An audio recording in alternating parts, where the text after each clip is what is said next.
Our meeting is now recording.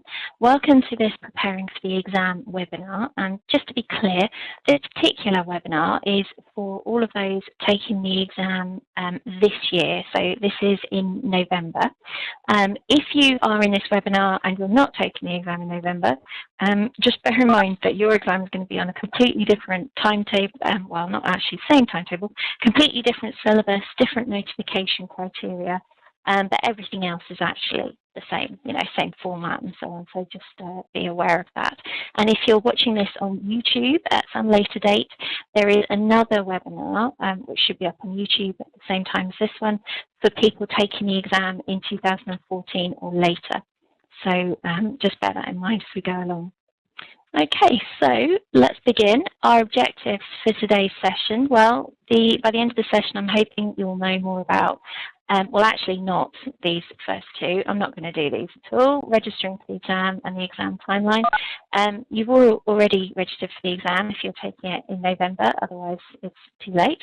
And the exam timeline, well, if you don't know that you should have registered and are taking the exam in November, then you're probably not. So we won't bother with those two, but we will talk about the standards that examiners are looking for, what to expect on the day. We're going to talk about mock exams quite a bit as well, and then we'll go into handling nerves, which is something that does inevitably affect every single one of us. So you may think that you're not bothered by nerves, but in fact, I dare say you probably will be, unfortunately, even if it's just to a very minor extent on the day, so it's worth thinking about that. Now, as I was saying, this is all to do with version 5 of the syllabus, which is the one with sections A, B, and C. So if you're on a different syllabus, just bear in mind that your syllabus is different and your notification criteria are different as well. Okay, so speaking of which, let's go straight into the notification criteria, which are just copied straight from the guidebook. The important thing here is that candidates are expected to achieve a minimum of stage 2 across the majority of the syllabus. Okay, so this is the standard the examiners are looking for. It's exactly the same standard as the supervisors are looking for when they come to approve your notification on the system. So if your mentor has submitted a mentor review and it's got 2s and one or 2 1s perhaps, and maybe a couple of 3s, all you need to do is be able to justify those scores to the examiners and display that you have the knowledge and understanding that those different criteria, those different stage definitions imply that you do. So that's the exam in a nutshell, basically. That is all you need to do. And we'll be talking a little bit more later on about what exactly a stage 2 and a stage 3 look like, or specifically a stage 2. But for now, we're going to go into just a little bit of admin. So at the moment, you've all had your dates confirmed for the exam. You know whether you're taking it in Manchester on the 14th or in London on the 19th of November. I've been canvassing for time preferences, whether you prefer an afternoon or morning slot, for the last week and a half or so, and today's the deadline for coming back to me about that. And everyone was asked when they registered if they had any special requirements, like, for instance, dyslexia or something else that might mean that you would need extra time for an exam. So everybody has been invited to do all these things. So we're now into the preparation zone. You know what syllabus you're using, you know what the notification and the exam standard is from the guidebook, and you know your date. So now it's actually time to get into it, get into the nitty-gritty, and to really start the last part, the preparation. And hopefully, this is going to be your last submission on the pathway, for instance, and your last bit of feedback. And this single exam that you're doing in November will be the last pathway activity that you actually have to do. So just to check, how many of you are still with me? So the question here is, are you still with me? As we get this far into the webinar, remember that you can use your arrow to indicate that you are, or you can indeed scribble or write text. Hey, yes, very good. It seems like most people are still with me, so that's excellent. I am, of course, still with me as well, which is always a bonus. Okay, so we'll move on then.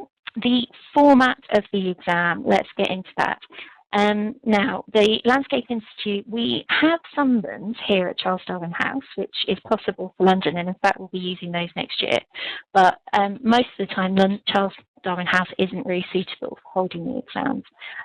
So we tend to use other people's venues, so these are normal modern venues, such as you might have any kind of meeting or training session in. And so you can expect to see this kind of small meeting room with a table and some chairs around it. Now, also in the exam, there will be 2 examiners, and often there will also be a monitor. Okay, the monitor's role is not to take part in your exam. The monitor's role is to monitor what the examiners are doing. Okay, they're not really that interested in what you, the candidate, are doing, except in how the examiners respond to what you're saying, how they ask questions, and so on. So that's what the monitor's doing there, and the monitor reports back to the chief examiner at the end of the exam. And that's one of the ways that we ensure a kind of level of quality assurance across the examiners and the exams. Excuse me, I'm just going to have a little drink before I cough in your ears.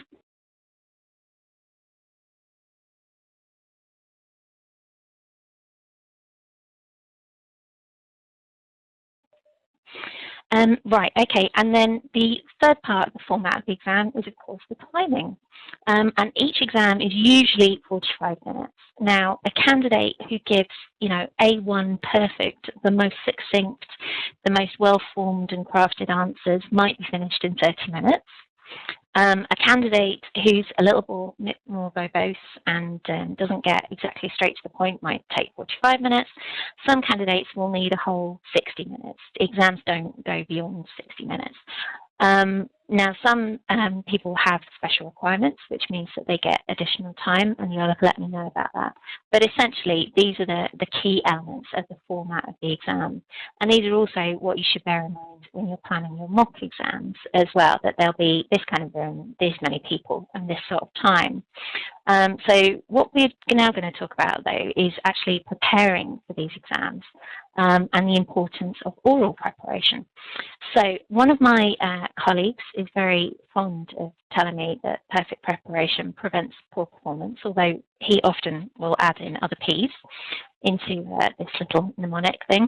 But there are many, many preparation techniques. And so what I'm going to go through now may not be the best ones that work for you, but they're the ones that people have mentioned in feedback after the exams when we surveyed candidates. And they're the ones that seem to work best for most people. Now, what we're going to do now is have a little bit of dictation. So if you'd like to use your arrow to claim one of these rows, I've got the top one, although to be honest I don't actually need one, so let's take that away. If you just click on your little arrow and claim a row, there we go. It's all very diplomatic, no one's doubling up, it's very good of you. However, you can go mid-row if you need to. Now change to your text, capital T, and we're going to, oh, look at me writing in blue on blue. We're now going to get ready to type. So if you just like to go to the beginning of your row and just type ready, then I will know that you are all ready and correct and raring to go. Who's going to be able, oh, there we go, Nick's ready. Anyone else? Nick is also not trying to type in pale blue on blue, so that's excellent. Okay, so we've got quite a few people ready. Right, are you ready? Here goes with dictation. I am fully aware that I can speak much faster than I can type. Full stop, move the cursor away from where you were typing.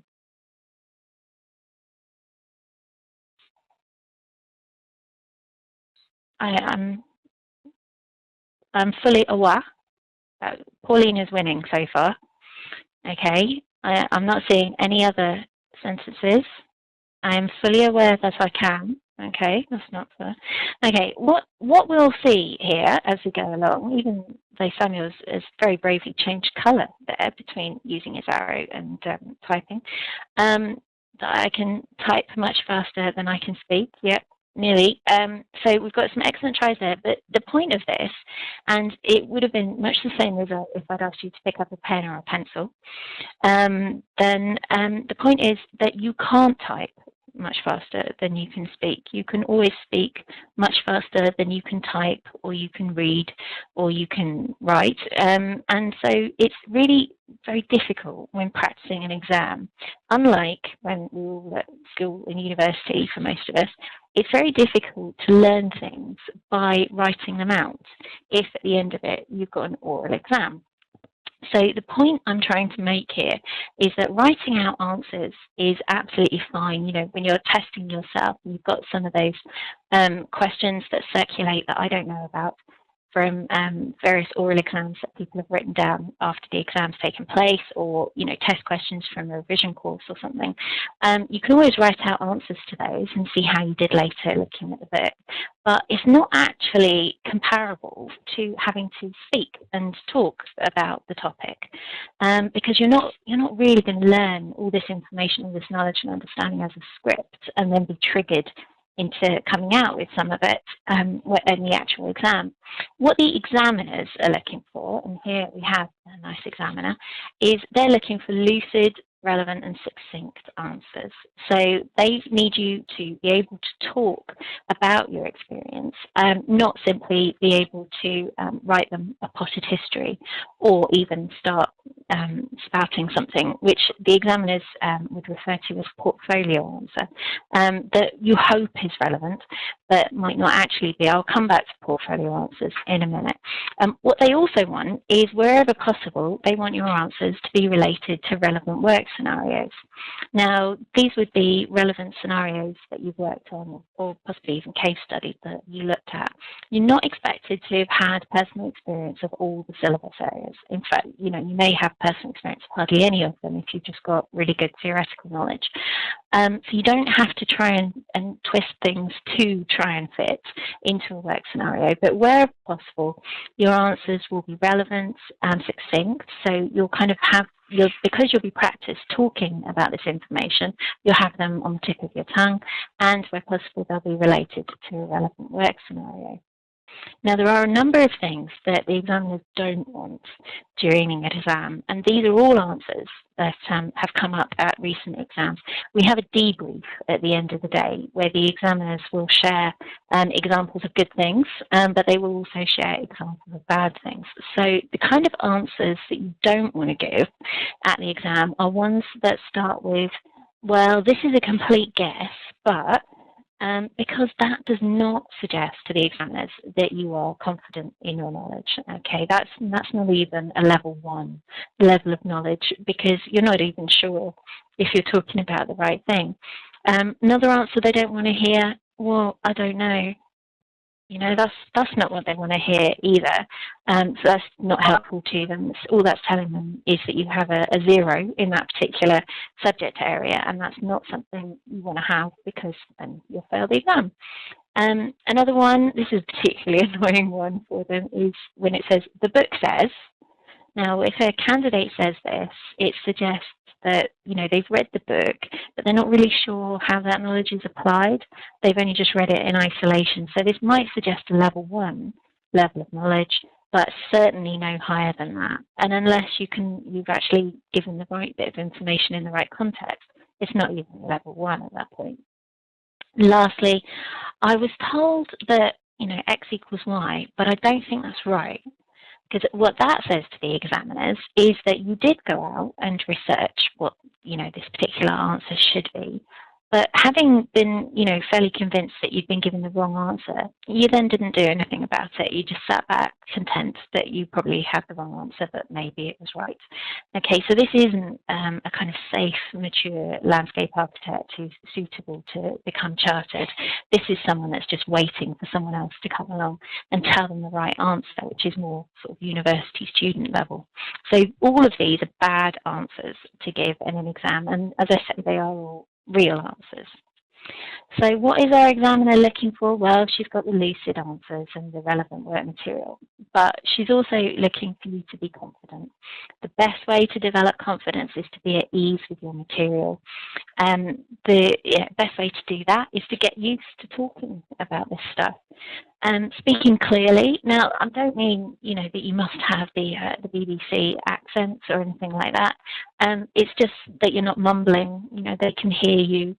They can make out what you're saying. You're also not using loads of acronyms without occasionally making it clear that you actually know what they stand for. So, you know, there's some LVIA or EIA, which even I, as a non-landscape architect, can understand. But the examiners may occasionally say to you, and what does that stand for? You know, just to make sure that you actually do understand what you're talking about and haven't just heard someone else talking about it. And also, of course, avoid the bad answers that we've just been talking about. Now, what if some of those examples do come up? Like, for instance, one of them was, I don't know. If you don't know, it's not the end of the world. Who would you go to find out? Okay, you know, so if an examiner says to you, you know, give me more detail about this, and you don't know because you've only got a stage 1 level of knowledge about it, not the end of the world. You know, I don't personally know that. That is a mature attitude, because you're saying that you personally don't know. You're not trying to make something up. Making things up is also a really bad way of answering a question, because the examiners can tell you're making it up, and that's even more dangerous than admitting you don't know. You know, I don't personally know, but I would talk to this person who is qualified to do this or have experience of doing it, and I would ask them to advise me on, you know, how to approach that particular topic. So that is a much more positive answer than just simply don't know. However, be wary of using that too often. If there are too many questions where you have to say you don't know, then all these are, you know, level 0s or potentially level 1s perhaps, and even too many level 1s, and you're not going to be successful in the exam. So, you know, in the rare occasions when you do say you don't know, always turn that into a more positive thing about your mature attitude to finding out the information and making contacts, cross-profession contacts if necessary, to find out the particular answer. You know, perhaps we were talking about being clear and lucid and so on. The examiners also occasionally fail to be clear and lucid, partly why the monitors are there to tell them off about that afterwards. But if you don't understand the question, particularly perhaps if English isn't your first language, or even if it is, and one of the examiners has got one of those crazy Scottish accents or something like that, then do by all means just ask them, you know, to repeat the question. Could you rephrase that? Could you repeat that? You know, I don't understand that question. Are you talking about, you know, that surveys? You know, just ask them for a bit more information, or just simply to repeat the question. It's not a problem at all. This is not a listening test, not a hearing test. If you don't understand a question, it's much better to be absolutely sure you're answering the question that the examiner asked than to guess what the examiner was asking and have them thinking that you don't know the answer to their question and have ended up talking about something else. Equally, if you can't think of something at the time, but you know that you know it, it'll often be a kind of nervous response, and that's perfectly normal. So you can always say, you know, can we come back to that? And there'll be paper and pens in the room, so feel free just to jot down the question or, you know, make a note and then come back to it later. Equally, if you think of something later on that would have complemented an answer you gave earlier, when the examiner is paused, you know, between asking one question, you're answering one question and then asking the next one, feel free to say, can I just add to what I said earlier about badges, and then, you know, give the extra information that you've just thought about. Okay, as long as it's relevant, it's and lucid and succinct, then the examiners won't object. And if they do object, they'll do so very politely and just say, okay, that's fine, you've given me enough information, we need to move on. Because, of course, there is limited time during the exam itself. Now, on that topic, I'm just going to try something. Let's just see if this works. I've just asked a question in the poll, so feel free to answer that one. Oh, I can see some answers coming in. It's very exciting. We'll just leave it a couple more seconds just to see if everybody has worked out how long is an average exam I was talking about earlier. Okay, let's, I'm going to close this in 3, 2, 1. Okay, there we go. And let's just share those results. So hopefully you can see that. 16 people were absolutely right. The average exam length is 45 minutes, and one person 40 minutes. Well, you are obviously the lucid and relevant person who's going to do the whole thing in 40 minutes. So well done you, and well done everybody else. Okay, so moving on, let's just close that down. Hopefully that will now disappear. So moving on, we're going to go on to study groups. Now, there is a list of study groups on the website. You will find it here underneath resources. There's a list of study groups, which is actually a dynamic Google list. You can add to the list as well with a little Google form. And there's also a PDF on starting your own study group. So we've got a whole variety of resources there. Now, I've put a paragraph of text down here, which is from the Chief Examiner. Now, this dates back to November 2011, so you may be thinking it's not very current, but that was the last time they actually spelled it out in detail. They have also been referring back to this Chief Examiner feedback and saying that this is still very true since then. It essentially said more reflective candidates appear to have benefited from taking part in study groups. And this is absolutely essential. Being in a study group is so helpful, even if it's a kind of long distance online study group where you might just communicate one-to-one or one-to-a-few via Skype. Excuse me, I'm going to cough again.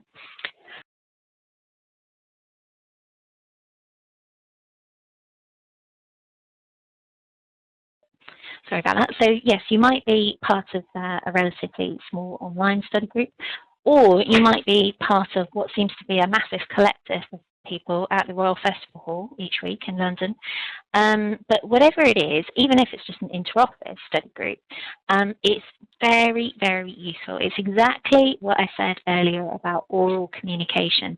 The reason people who are involved in study groups generally do well at the exam is because they're so used to talking about their knowledge. And if it's a study group that goes across more than one office, that tends to be the most useful one, because then you're used to talking about your knowledge with people who aren't familiar with your work, which is exactly the situation in the exam. Okay, the only difference really between the examiners and other members of your study group is a bit more experience. It's not knowledge and understanding, because you've all got roughly the same level of knowledge and understanding. So having fellow members of your study group ask you questions and answer them, really useful thing to do. Can't be bettered, basically. It's possibly between that and mock exams. So let's just have another little straw poll. How many of you are members of a study group? Place your arrow or make your squiggle. And I'm hoping, there's lots and lots in that yes column. Nick has been meaning to join one for ages. Anyone admitting that they're not going to join one? I'm glad actually that there isn't anyone in there. I would certainly couldn't more strongly recommend that you join a study group. And those of you that are in one, excellent. You guys are all doing, the most you can to prepare for the exam. Nick, you're edging over there. I see that. As long as you can get into one soon, even if it is chatting on Skype with another candidate in another part of the country, and I know that there are people on Talking Landscape who have set those things up or are trying to set those things up, then that is just really, really useful. It's talking about your experience and your knowledge, which makes a difference sometimes between passing and failing the exam. So on the topic of study groups, the best thing, of course, to do is to find one. And there is this list on the Pathway website. There's also lists on, well, not a list, but there's also groups on Talking Landscape. And I mentioned the Royal Festival Hall, and I saw that they've been quite active over the weekend, I think, on Talking Landscape, because there's a activity bit here where everyone talks, all the latest bits of stuff come up on there.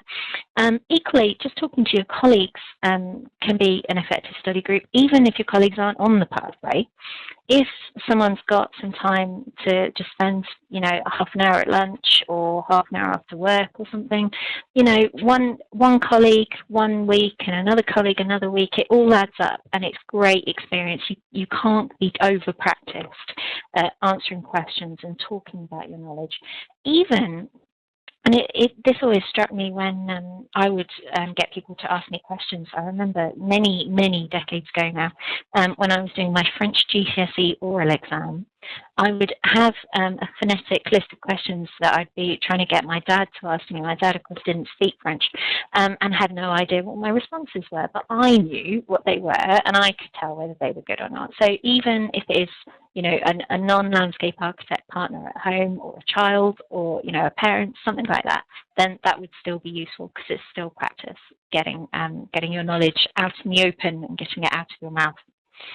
Okay, so what else is essential? Well, mock exams, because mock exams are essentially practicing talking about your knowledge and understanding, but in a timed environment. So again, coming back with the little arrows, how many of you, because I'm assuming you're all going for the November exam, how many of you have already started having your mock exams? Just want to get those arrows out.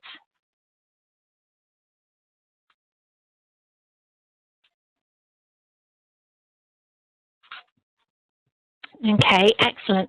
Because you know now that we are, what is it? Is it 9 weeks away from the exam? Something like that.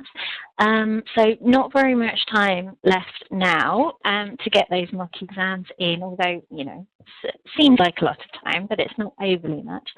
So if you haven't arranged any yet, or if you've got them arranged, you know, reconfirm those with the people that are doing them. Those of you that have already done one, I think that is, I've covered up the green there, then that's wonderful.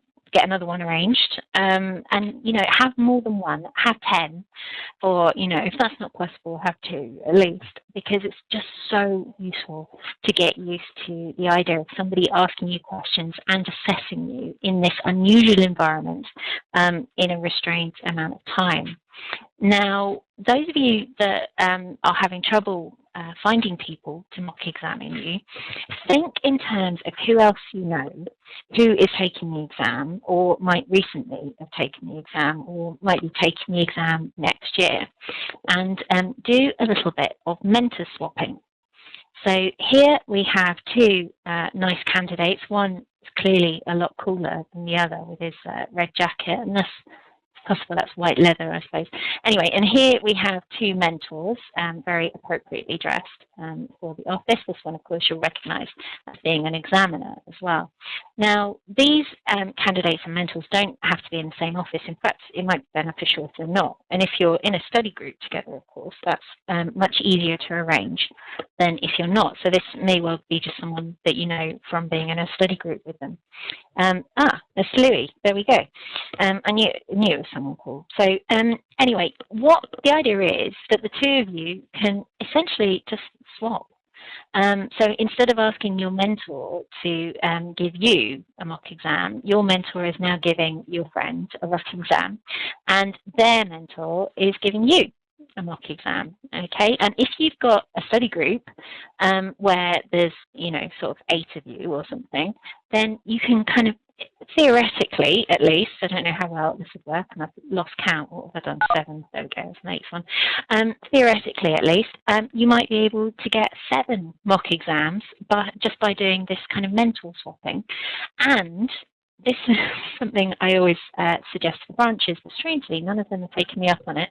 If you organise a whole evening of this kind of thing, what you can effectively set up is pathway speed dating, but with mock exams. So if you can persuade all the mentors to come along and sit on the inside of a circle, then the candidates have, 10 minutes with each one, and then move around one place to the left, around the outside. And I've never been speed dating. I doubt they actually do it in circles, but I've seen it on telly. They're normally at little tables.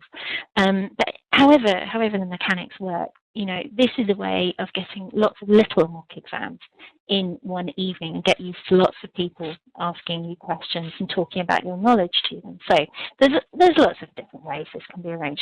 But it just strikes me that, you know, this mentor swapping idea is a way to at least get one mock exam with someone who isn't that familiar with your work. And that's something to bear in mind, because the examiners will have seen your submissions, but they don't actually know you as a person. So you sitting there going, oh, you know that thing that we worked on together last year with those people, and your mentor's going, oh yeah, with the wasps. And you're going, yeah, you got stung. Oh, what a nightmare. And your mentor goes, oh yeah, I know what you mean. Well, the examiner doesn't know what you mean. They're not going to guess what you know, or thingy, or what's his name is. They're not going to know what the guy with the neon yellow tabard is representing, that he's actually the, you know, I don't know, random words, clerk of works. So you're going to have to be precise with them in the same way as you would be with another stranger or with a client, say. So it's a really good idea to have these mock exams with people that aren't too familiar with you, which is very difficult to arrange, which is why I'm suggesting the mentor swap. Okay, let's move on. I think I've gone over that enough. So these mock exams, when you're setting them up, it's worth bearing in mind a few different things that will be the case on the day. First of all, ideally, you want an undisturbed meeting room. So if you've got a meeting room at the office, that's absolutely fine. Just book it. Put a sign on the door just to say no interruptions or exam in progress or something like that, just so that people realise that they can't come in and quickly ask you a question because they've lost a file or someone's on the phone, because that's really going to disturb the rhythm that you get into during your mock exam. Your mock exam is, sorry, your actual exam is going to be roughly 45 minutes. We all know that. But, you know, by all means allow an hour for a mock exam, because it's going to be probably a little bit stop and start. And, you know, you might be a bit more, well, you and the mock examiner might be a bit more hesitant than they will be during the actual exam itself. In the actual exam, there will be 2 examiners. So is that possible to have 2 people asking you questions? Because it's much harder to get into a rhythm with 2 people than it is with just one. If you're having a one-to-one conversation versus a 1-to-2 or 1-to-3. Think of any job interview you've been to. It's quite difficult to build up a rhythm. These interviews tend to be a little bit staccato and stop and start as different interviewers swap over and decide which sections they're asking you about and so on. If it's not possible to have more than one person in your mock exam, then don't worry about it. It's not the end of the world, but it's just something to bear in mind. And then questions. Give your mock examiner a printout of your last 2 submissions if they're not familiar with you, before you actually have the mock exam, and ask them if they wouldn't mind just spending 10, 15 minutes going through them and just jotting down a couple of areas to ask you about. You could even give them that magic list of questions that I don't know about, that circulates that people from previous exams have written down, the questions that they remember being asked, which you couldn't ask me for it because I don't know about it, but other people from study groups will undoubtedly have a copy that they'll be able to pass on to you. So these are all things to bear in mind when setting up your mock exam. In the exam yourself, now of course if you tried to record your actual exam, you would be subject to disciplinary procedures because it's a breach of the rules of the exam, and it's not allowed under any circumstances. We never video an exam simply because there's no such thing as a typical exam, and any single recording of one would therefore not represent the whole.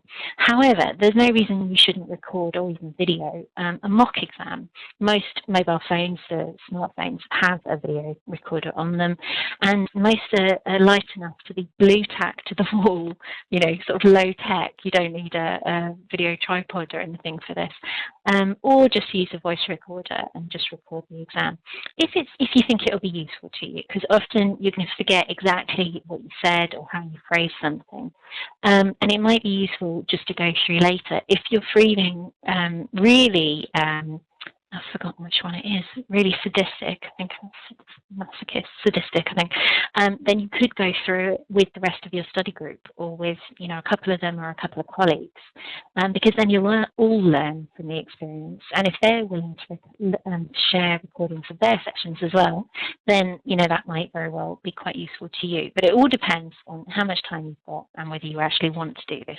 And if you're put off by videos of yourself, then just keep it to a vocal recording of what the exam is doing.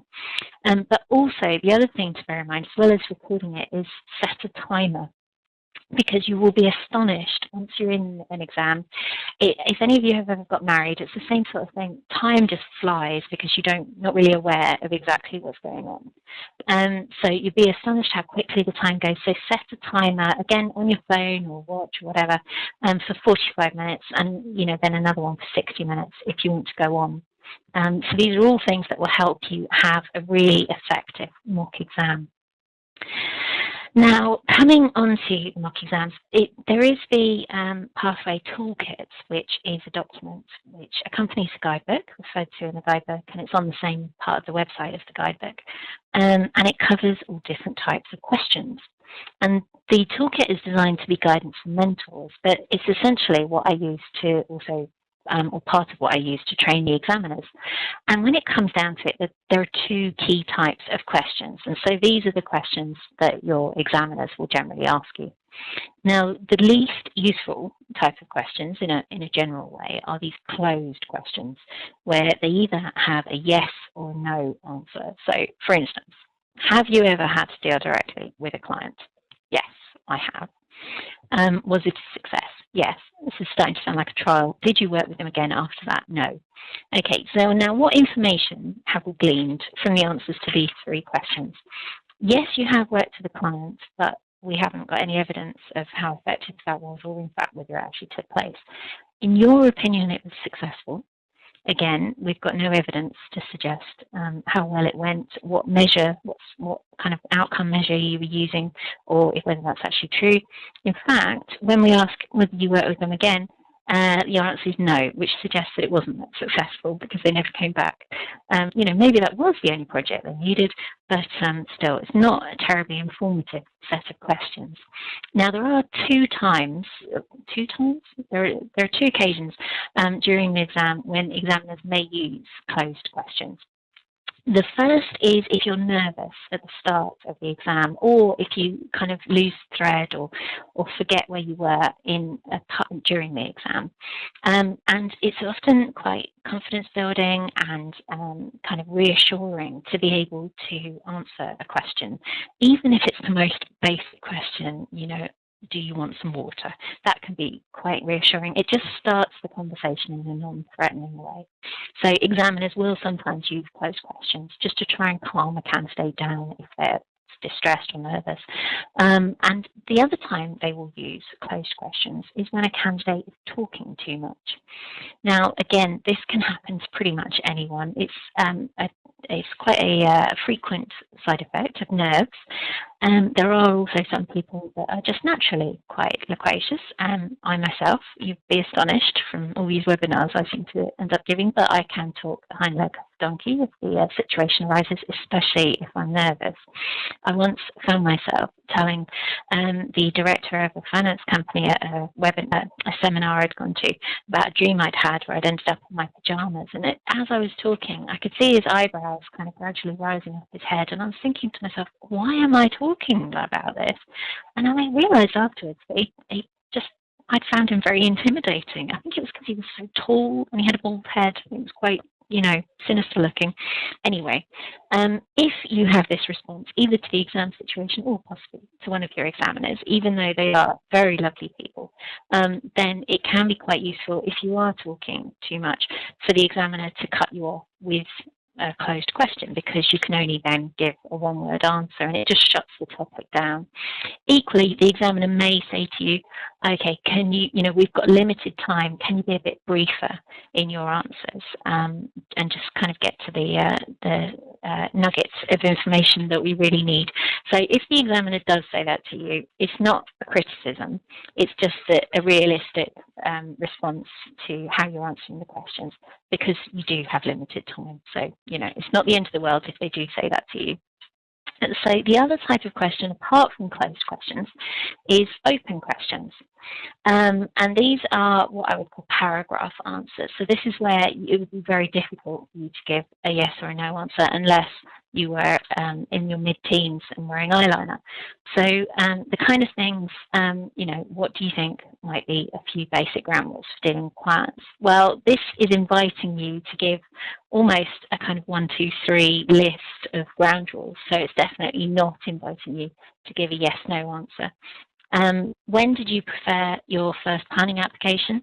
Now, you know, you could say January, but it's not really what it's asking. It's talking about, you know, which project were you on, what were you doing, which company were you at, that kind of thing. And indeed, this is, in fact, thinking about it, the kind of question where you might ask for clarification.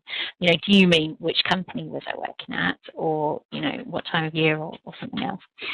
And, you know, finally, this is one that the examiners use quite often. Tell me what you learned from that experience, you know, or tell me how that went, or tell me how you would have handled that differently in retrospect. Okay, so there's quite a lot of tell me's asked during the exams. Now, I said earlier on that there were certain answers to be avoided. And went into, you know, the don't knows and the I've heard but I'm not sure type ones. And I've talked about how there are these two types of questions. There is another type of answer that we hear, not a closed answer, not a paragraph answer, but it's referred to as by the examiners as a portfolio answer. And I mentioned it briefly earlier.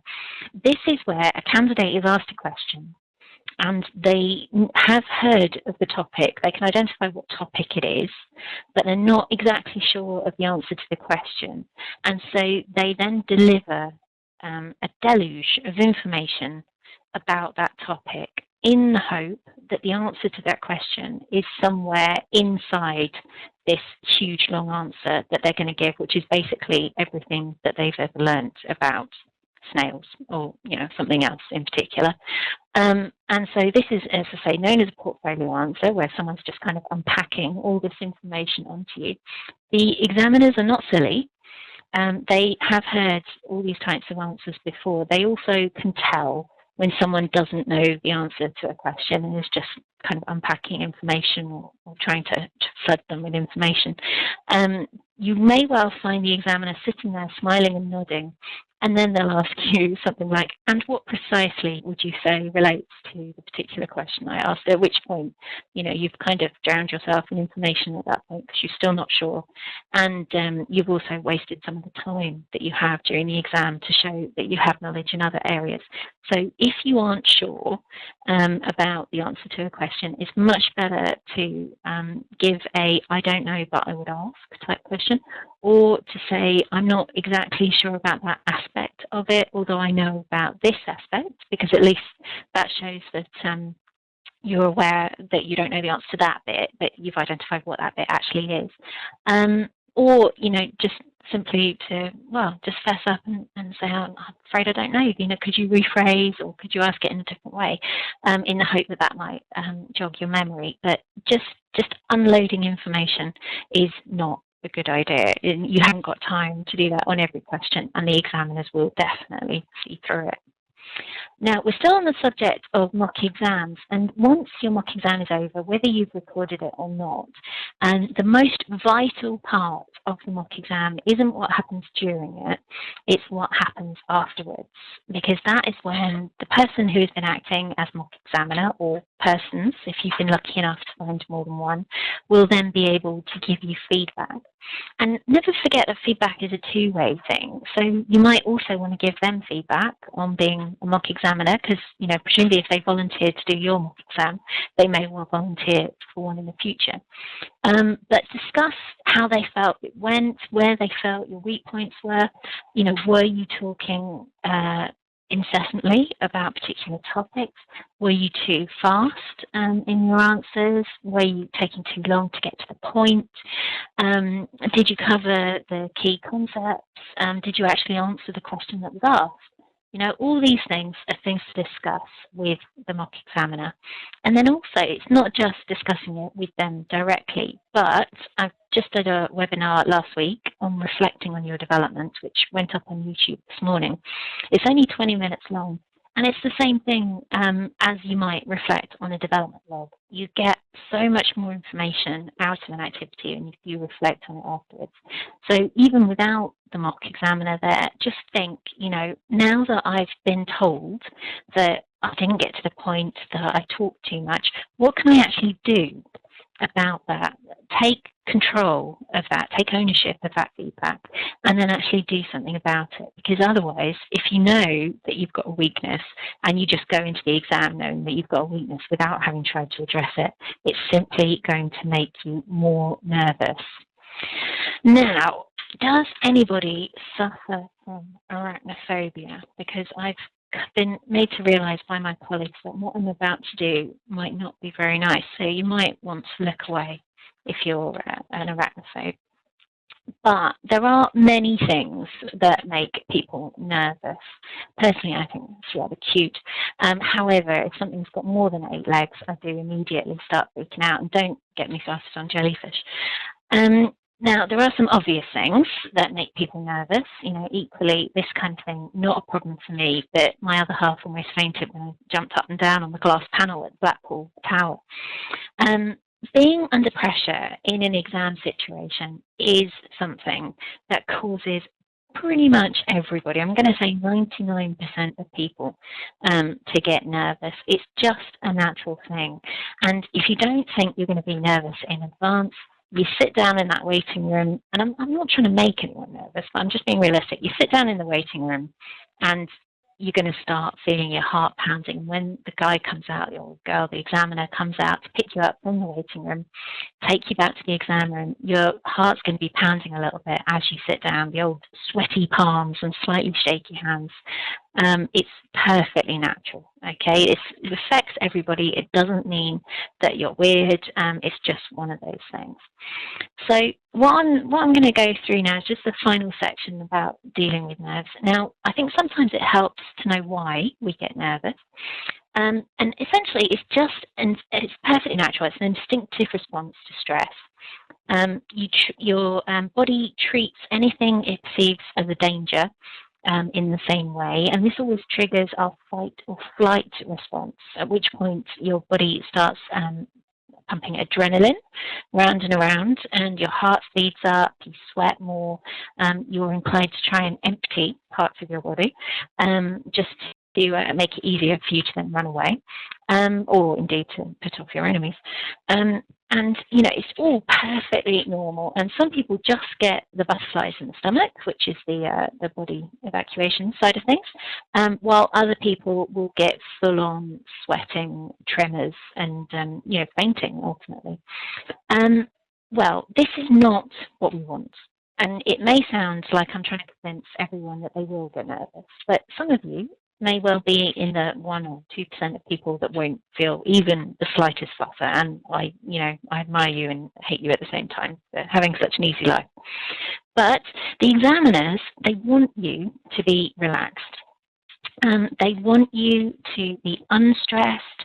They want you to be comfortable, because all of these things are going to make it easier to pass. They're also, from a purely selfish point of view, going to make it easier to examine you.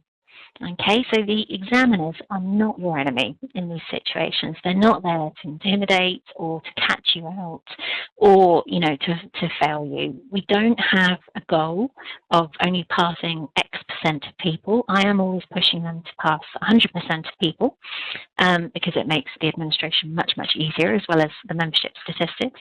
Unfortunately, they do fail some people sometimes, but the average pass rate is usually between about 75 and 80%. And that's, you know, that's just the way of things. But the examiners, they want you to pass, and so they will try and talk to you gently at the beginning if you are showing signs of nerves, which, as I say, is perfectly normal, and try and calm you down. But if you are feeling nervous in advance of the exam, exam. And, you know, you're worried about it and you're getting nervous about being nervous, which is a cunning trick the mind plays sometimes. It's really helpful just to visualize how you feel it's going to go. And that's one of the reasons why I went into how the room will be set up, how many people will be there, and so on. And if you visualize yourself walking into the room feeling confident and relaxed, shaking hands and sitting down, just keep repeating that positive visualization to yourself. That will help calm you down in advance of the exam, and it will also help calm you down on the day. Now, at the Manchester exams, I will be in the waiting room. I am a very calming presence, and I'll be waiting there to sign you in. And then it'll be one of my colleagues at the London exams on the 19th. But just remember, the examiners want you to pass. So they are going to work with you however they can to make that possible. And in at least 3/4 of cases, that is absolutely what happens. Now, finally, a little bit of admin. On the day, there is no dress code. You can come in your spacesuit if you want to. However, I'd always say dress appropriately, just because, you know, however much the exams are on knowledge and understanding, of course, like job interviews and so on, first impressions do count. The examiners want to be sure that they are looking at a professional, mature landscape architect who's suitable to become a chartered professional and represent the profession as such. So, you know, turning up in a onesie isn't going to give that as an immediate first impression. You don't have to wear a suit, but some people are more comfortable wearing a suit because it makes them feel a bit more confident. So whatever you want. Ripped jeans, you know, probably, again, not too good, especially if you've got weird knees. Second of all, be on time. So we generally recommend that you turn up about sort of 10 to 15 minutes before your exam. There will be a waiting room, and there'll be between 5 and 7 other people who will be taking their exam during the same time slot as you, because we have multiple exams running on each day, between 6 and 8 exams in each time slot. So there'll be other people there for you to talk to. Equally, if you don't want to talk to them, the waiting room, especially in Manchester, is more than big enough for you to just find a quiet corner and sit by yourself. When you actually get to the venue, you'll go to the waiting room, and that will be signposted, and you'll sign in there and take a seat. You'll show me or my colleague your photo ID, so don't forget that. And then you'll wait there waiting for one of your examiners to come and pick you up. So they'll then appear. One of them introduce themselves, take you back to the exam room, where you'll be introduced to the other examiner. There's water and paper in the rooms as well as in the waiting room. So you then take a glass of water, sit down, and away you go. And then before you know it, it will all be over, and you'll be getting your results on the 3rd of December. So what have we covered in this dynamic 55 minutes? Well, we've been looking at the standard the examiners look for. So you know that the standard is exactly as it says in the guidebook. Majority of 2s with some 3s perhaps, and perhaps some 1s. This is different to the standard that is being looked for with the new syllabus, which has the redefined criteria, the redefined stages of 0, 1, 2, 3, and also 4.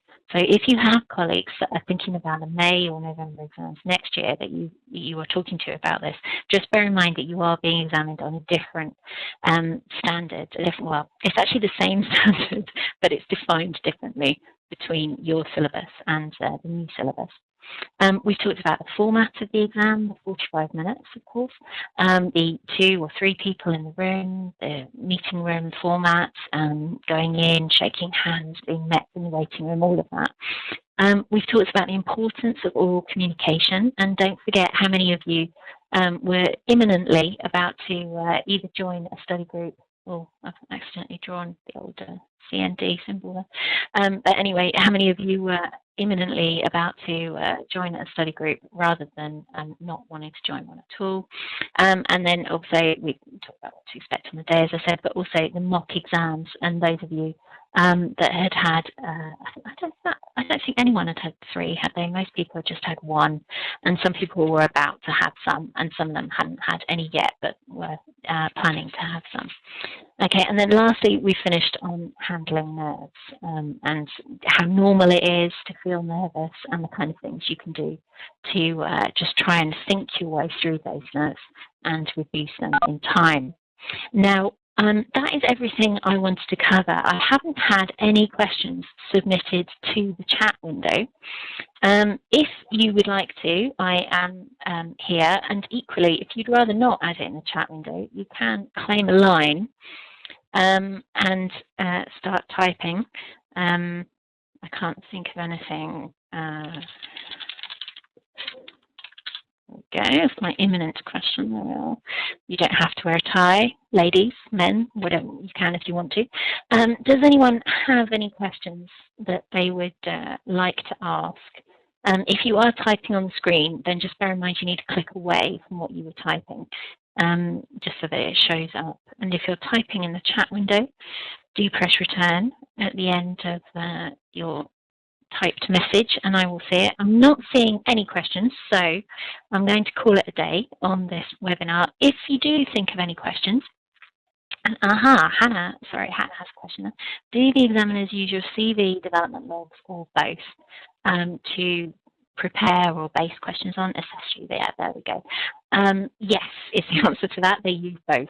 So the examiners have access, or they will shortly have access to your CV, all your submissions, including the mentor review and the supervisor feedback,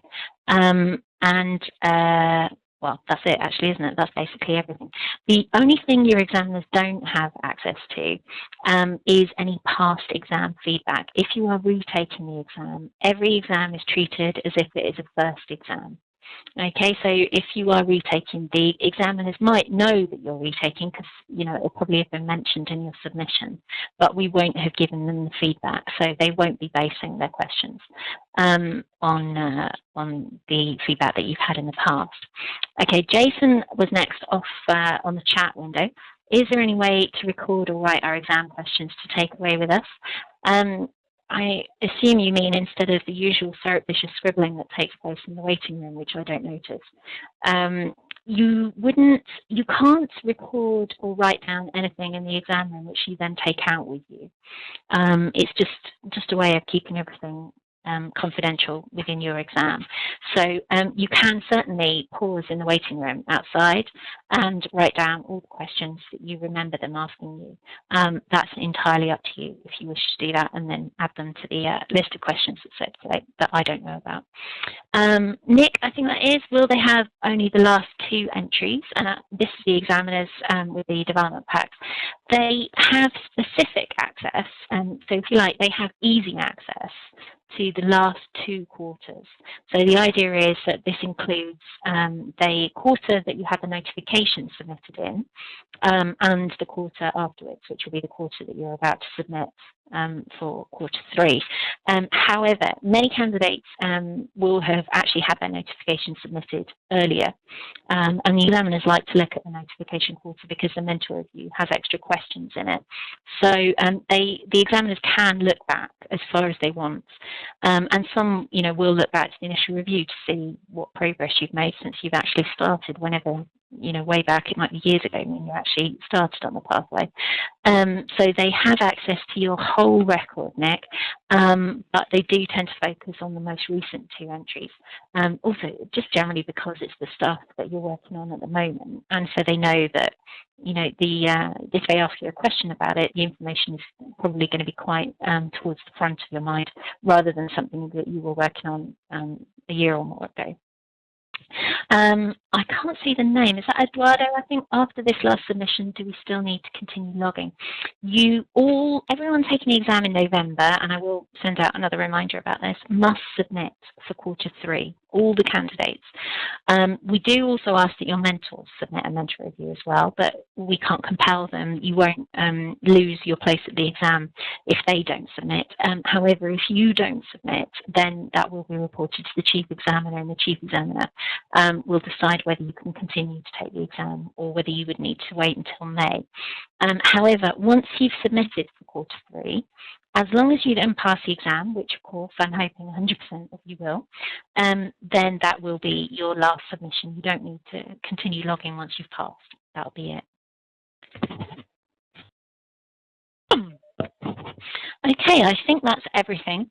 As I was saying, I'm going to stop things there because we've just gone past 5 o'clock, and that's the magic hour here at LIHQ for me. So if anybody has any questions that they would like to ask me that they didn't want to share publicly or didn't want to or didn't even think of while they were online here today, then do email me. It's the usual address, pathway@landscapeinstitute.org. Pathway emails always get prioritized over ones sent to my personal email address, so they'll get answered first. So do send them there, and yeah, that's pretty much everything, I think. So thank you very much for joining me here today. I'm just wondering what Dominic couldn't resist, which he's just posted in the chat forum, but I guess now we'll never know. So thank you all very much. I hope you found this useful, and let me know if you have any questions. All right, bye.